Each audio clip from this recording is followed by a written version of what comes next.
I think we share this in common. Have you ever woken up one day and realized a decision you made maybe 10, 20, 15, 30 years, weeks ago, months ago, doesn't resonate with you anymore? It could be a small decision, it could be a life-changing decision that you made. And at that time that you made the decision, you were so sure about it. But as the years went on, you slowly start to realize this wasn't what you had in mind, or it wasn't what you expected it to be, or things just didn't turn out the way that you wanted it to be. This can be all sorts of decisions. It could be a course that you decided to study, so maybe something you decided to major in your degree, in your master, a career path that you decided, to become an engineer, you wanted to become an accountant, a teacher, and then you quickly realize, oh, this is not for me. Or in a relationship, you felt or you thought, this is the person that I want to be with the rest of my life. And then just doesn't turn out to be that way. And because you made that decision, you feel that you are obliged to continue with that decision. You feel that it's your responsibility to continue with the decision. You can't back out of it right now, especially if there was a lot of time and effort and money and support that went through this decision. And if you one day said, you know what, mom and dad, I don't feel like, doing this anymore. I want to quit university. I want to travel the world. How would they react to this decision that you made? How would they react to that? People will tell you you've lost your mind or that's not the right thing to do. Has that ever happened to you? Maybe you know someone who knows someone who knows someone that's going through something. Or maybe it's just you. I like to think that we have this so much more in common, more than what we think. We always like to think, the other person is so different from me. I have nothing in common with so and so. But I do think that we actually share so many things in common. So you finally graduate and you start working and everything is new for you. It's exciting, you're meeting new people and you're putting everything that you studied into practice. After a couple of months, you start to maybe feel a little bit unsure. And before you know it, it's been 3 years that you are in the same company, the same role, with the same people.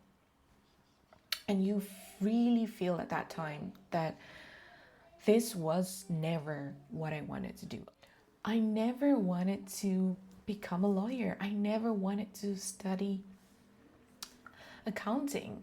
But I'm doing this job right now, which I'm so unhappy with. And I feel that there's no way out of this. So where am I getting at this? I'm talking about change.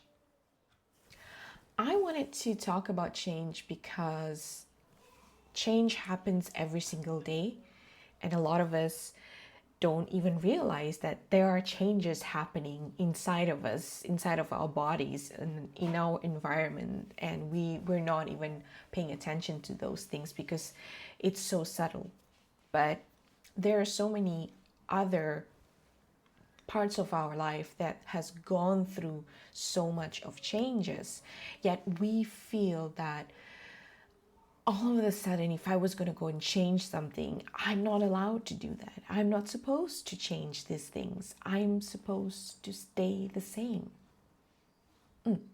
So what does change means? According to the Oxford Language Dictionary, change is to make someone or something different, to alter or modify, replace something with something else, especially something of the same kind, that is newer or better, substitute one thing for another.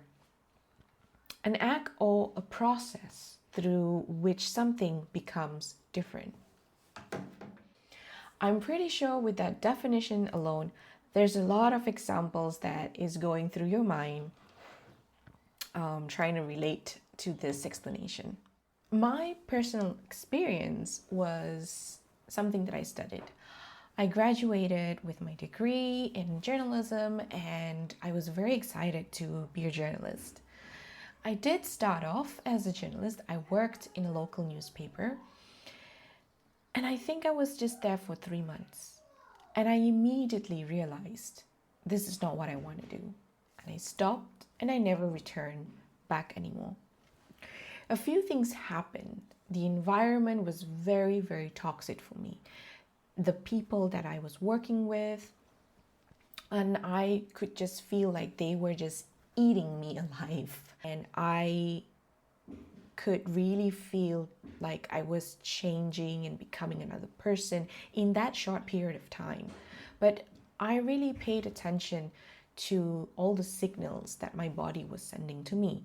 My stress level was, up the roof, and I was always upset, and I really didn't like that. So I pulled myself out of it and said, there's so many other things that I can do.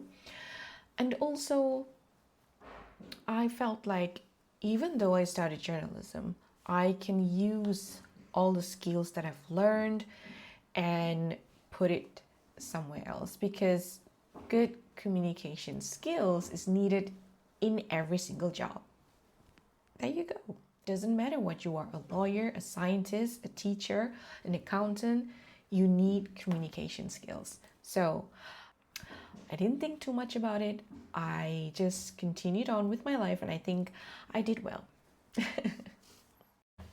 And oftentimes we like to look at change that it normally often happens through adversity. So when you're facing something difficult or you've reached the end of the rope, so now we have to make the change no matter what.